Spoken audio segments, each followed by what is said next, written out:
Hello guys, and welcome on back to She's Diabetic. For those of you who are new here, hello, my name's Andrea. I've lived with type 1 diabetes for over 20 years, and this is just a channel all about that. My life with type 1 diabetes, just from my perspective, the highs and lows, no pun intended, pun intended. I have a special guest today. This, ladies and gentlemen, some of you may know, this is my husband, David. It's been a while since you've been on this video. We've made a couple videos together that we will... years ago. It's been years ago, right? Yeah. Haven't made a video since we got married. Definitely, we have not. Definitely we have not. Okay, so this is my husband, David.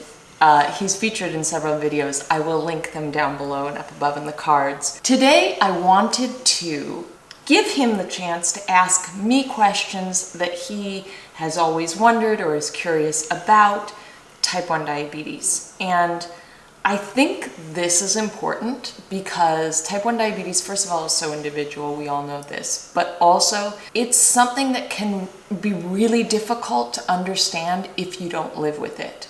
I think in some ways, parents and partners of type 1 diabetics are more familiar with what it's like. They're the most familiar because they witness it most regularly.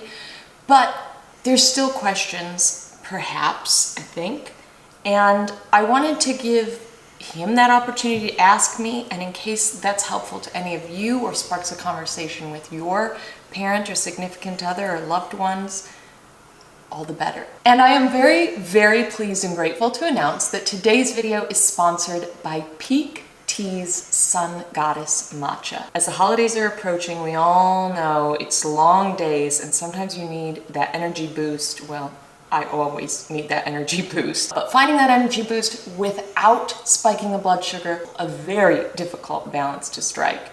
And oftentimes I'm leaning towards coffee to get that boost, but sometimes that really upsets my stomach. And this is when I discovered Peak Sun Goddess Matcha. It actually has calmed my stomach. And this is because their matcha is ceremonial grade, very, very, very high quality. It contains slow release caffeine and L-theanine, which L-theanine is actually a calming ingredient, but it paradoxically works with the caffeine to kind of give you that sustained energy boost, but without giving you the jitters and without having those crashing kind of energy crashes afterwards that can often come, at least for me, with coffee. Plus, they come in these little pre-measured sticks, which means you can throw them in your bag, you can travel with them. They're just wonderful. That's how I feel about that. And of course, with the holidays coming up, it's a great time to stock up so you have these things on hand. And they have a Black Friday special, which is just a delightful 20% off everything site-wide. And that offer is just for a limited time and ends on November 24th. So follow the link down below in my description box, and that will take you to the site to ensure that you get that 20% off. Special thanks to Peak Tea for partnering with me and for partnering with a channel that highlights type 1 diabetes. So without further ado, let's get into it. You're on. Ask me the questions. Hit it. Can you tell me about a time when diabetes really interrupted your plans? And how do you prepare for situations like that now? Oh, well, that's good. Yeah. That is very good. Okay, maybe I should have had the questions before. Probably. Whoopsie daisy. I just thought of one. Yeah. The one where you left your Dexcoms? Yeah. And then you went to the airport? That's a good one. I just thought about that. Oh, that's a good one. That's more along the lines of what I was thinking, yeah. Okay. Very well remembered. Yeah. Very well remembered because he's the one that got me out of this bind. Yeah. So, recently when I was flying to London, the flight was delayed like, I don't know, 12 hours or something. So I'm sitting in the airport and I knew my Omnipod was going to expire during this time. So I was like, okay, I'll just be ready. I'll have everything in my carry-on, good to go. So that wasn't a problem. I was prepared. But I'm kind of tired. I've been up for so long. We've been waiting for this, for like 8 hours at this point. So I kind of been sleeping and then I woke up to the alarm, got to change your Omnipod. So I go on my arm and I tear it off, what I thought was my Omnipod. It was not my Omnipod. It was my Dexcom, Oh, yeah. which was absolutely not anywhere near the expiration. I didn't pack an extra in my carry-on. And, of course, my checked baggage had Dexcoms in it, more than enough, but it was gone by this point. So I messaged David very upset, very overwhelmed, and was like, oh my gosh, like I just accidentally ripped my Dexcom out. Crap.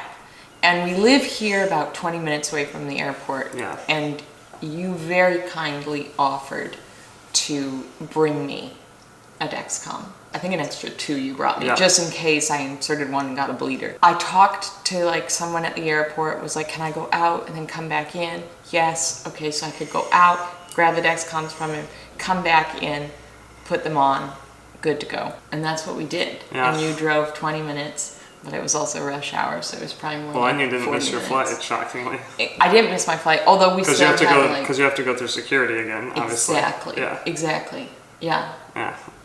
So I won't be flying without an extra Dexcom. Although it's just so annoying because it's just another kind of bulky thing. And then like technically should you take 2? Because what if you get a bleeder? Diabetes. Is there anything you're tired of hearing people say about diabetes? Okay, this is one. I think it's a little frustrating when people are like, oh, you have that thing on your arm, the glucose monitor and the insulin pump, so that must mean you're like good to go. Like it takes care of things for you, right? It's like, it like talks to each other and it's looped in and you know, you don't have to worry about it. And though technology is incredible and so good, it's not at all the case that you don't have to worry about it. You can't be hands off. I feel so grateful for the technology and so grateful that I have access to it. And it has made my life so much easier. It just still takes a lot of work.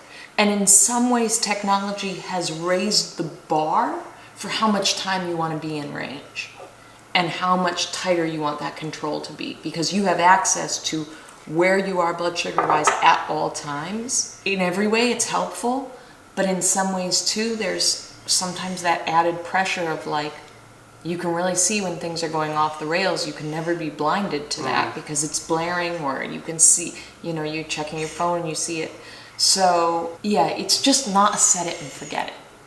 And I don't think people understand how difficult and all encompassing diabetes is to live with. No, nobody understands that. I promise. Yeah. Yeah. What's the weirdest reaction you've gotten from someone when you told them you have diabetes? I've really never had like a negative experience. And I'm also very open. So if somebody's going to say something to me and it's not right, I in no way ever want to shame them. Right.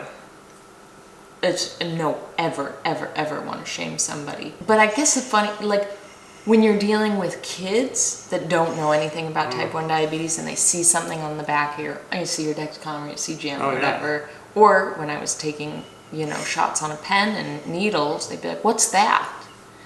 And kids are very honest. How do you explain that? I just say, I live with I have this condition, I have type 1 diabetes, and that, you know, then I'm not very good at answering the question. Depends how old the kid is. I know. Even adults don't really understand. So. I know. So I try to treat them like an adult and just say, this is, you know, something that I need. It gives me medicine to, you know, stay alive.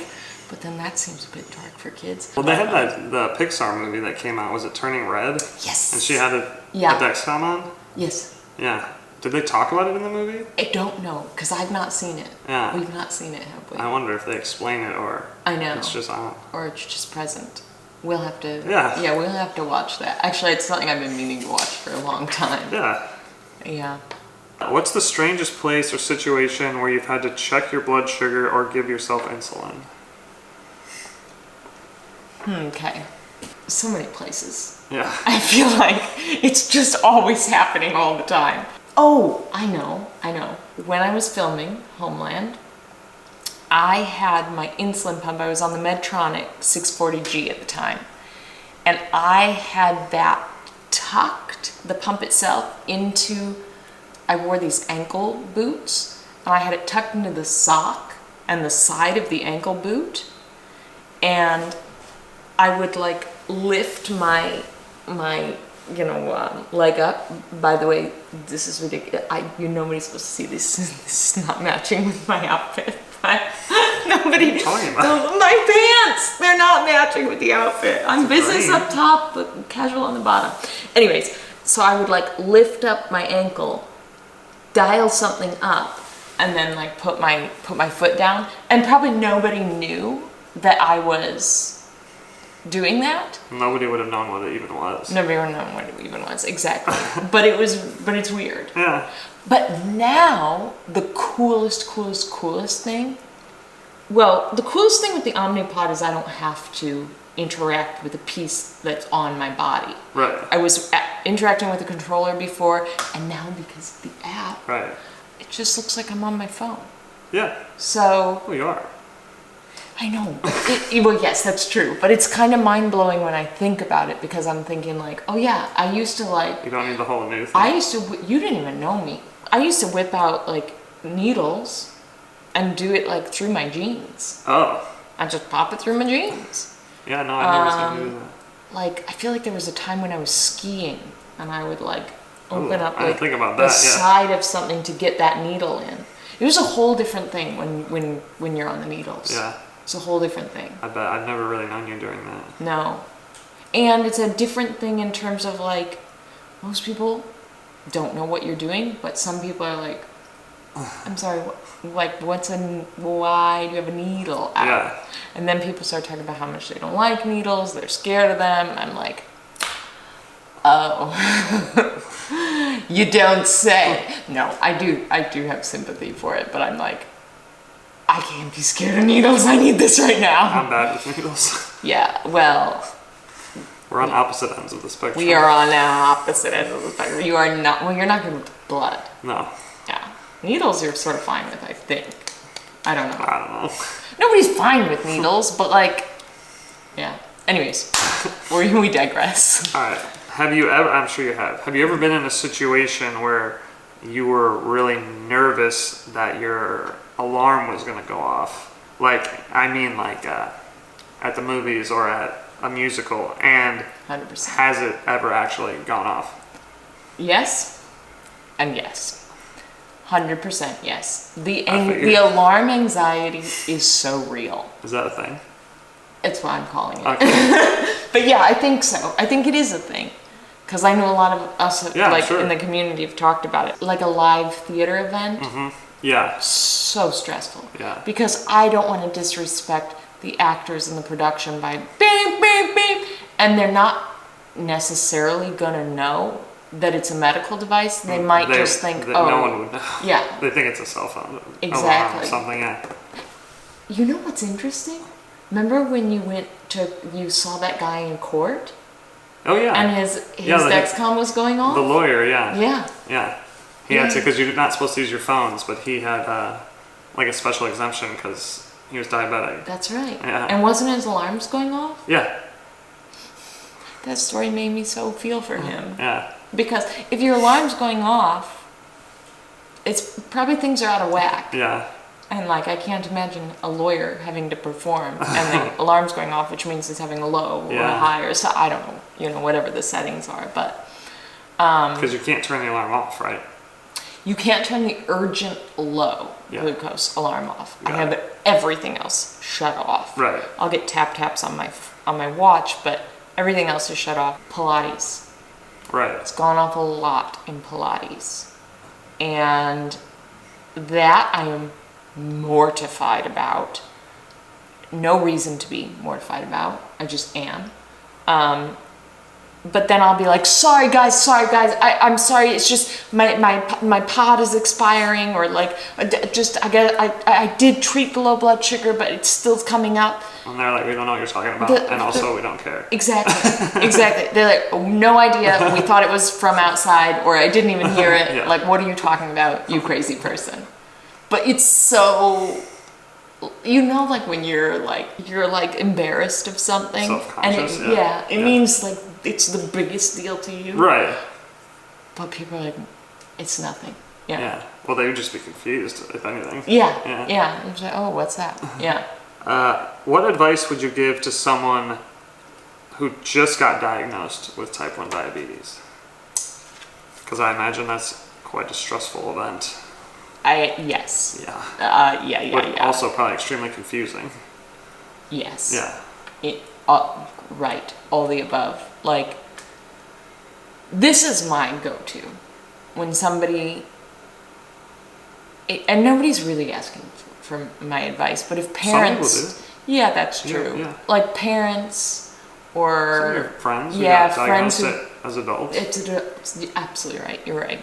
I will say it gets easier. And the reason why I say that is it's a very basic, practical statement that can be applied to type 1 diabetes. So many things are going to be so individual that I can't and never would want to tell a person specific advice on things, because you know your body, you're going to discover things about your body, you're going to discover things about the way things work with insulin or dosing or sites or whatever. But I think a really great blanket statement is it gets easier, because diabetes remains difficult, right? It's annoying. Yeah. I was going to use some expletives, but we keep it classy. You get better at dealing with it. Yeah. Just simply the practicality of doing it day in and day out, you build up this skill set that means that you don't have to use as much mental energy to do the things that diabetes requires you to do. That's not to say like one day you just get to check out, but there are aspects of it that become second nature. It's like a habit. You Like just a sort habit. of do it. Yeah. You have quicker instincts and more automatic instincts of things that you need to do and when and all that. It sounds similar to talking to someone going through grief. Yes. That just happened. Yes. And if you've gone through something similar or the same thing, you say, I know it's really hard right now, but like it's going to be easier. And they are like, yeah, but I don't really believe you. Yeah. Because I've been on the other side of that too. You don't want to hear that. You're like, it's impossible to imagine a world where it's not the worst thing imaginable. Yeah. But over time, it does get less intense, I guess is the way to put it. Actually, grief is a really great parallel. Thank you. It is a really great parallel. First of all, there's grief in when somebody's newly diagnosed, they are grieving their previous life. I'm sure, yeah. But it's the same thing as like grief never goes to zero. No, it's been explained to me as, well, I've been through it, but as a knife that gets slowly duller over time. Yeah. I think my mom told me that, and I think that is kind of accurate. Yeah. It never is gone. Yeah. But it's not as all-consuming as the beginning. Yeah. But it's hard to tell someone that as it happens. It's impossible. Yeah. But at the same point, like when you say that, somebody told me that when I lost my dad, and it's kind of meaningless in the moment. I know. And I wonder whether me saying this about type 1 diabetes is meaningless in the moment. Probably. Because it probably is. It probably is. They can't even think of a world where it's not the worst thing ever. Yep. But I just feel like it's the most practical advice that I can say, when you're speaking, you're stringing sentences together and you're speaking English perfectly, but when you were learning English as a child, that was a very difficult task. Or when you're learning a new language, that is an extremely difficult task. But I'm not thinking about words and vowels, and I am, but it's much more fluid. And it's sort of a similar thing. It's like a skill that comes on board. Do you think that's ridiculous? I never thought about it that way, but yeah. Yeah. I guess, yeah. The best way to put it is diabetes never gets really easier, but you get better. There you go. Sum it up. That really we went deep. We went deep. We went real deep. Yeah, we went deep. Next. Okay, next. Okay. Do you ever feel that there's pressure to be a perfect diabetic? And if so, how do you deal with that? Chortling away. Oh boy. Okay, you know what? I think what we're gonna do, sorry to leave you on a cliffhanger, but I think this has gotten quite long enough. So I think what we're gonna do is we're gonna wrap this up here. I'm gonna split it into 2 parts, and we will start part 2 with the answer to that question. Thank you so much for coming on. Yep. And you'll be on again in 20 seconds when we film part 2. But no, thank you. Yeah. Thank you for all your questions. Sure. And for taking the time. It's been a while. It has been a while. Yeah. Yeah, people, we want to see more of this handsome fellow. Sure. People, give the people what they want. Thank you guys so much for watching. I wish you a wonderful day wherever you are in this world. I wish you great blood sugars, love and strong, supportive partners and people in your life. And if you're one of those people watching this channel, thank you. You are so important to us type 1 diabetics. You have no idea, really. You're welcome. Yeah. And as always, most important, paramount, I'm wishing you guys a happy, healthy mind with it all. What? Stop! Not the prayer hands. Was I doing the prayer hands? Oh, the sass I get. This is the sass I get. Take us out.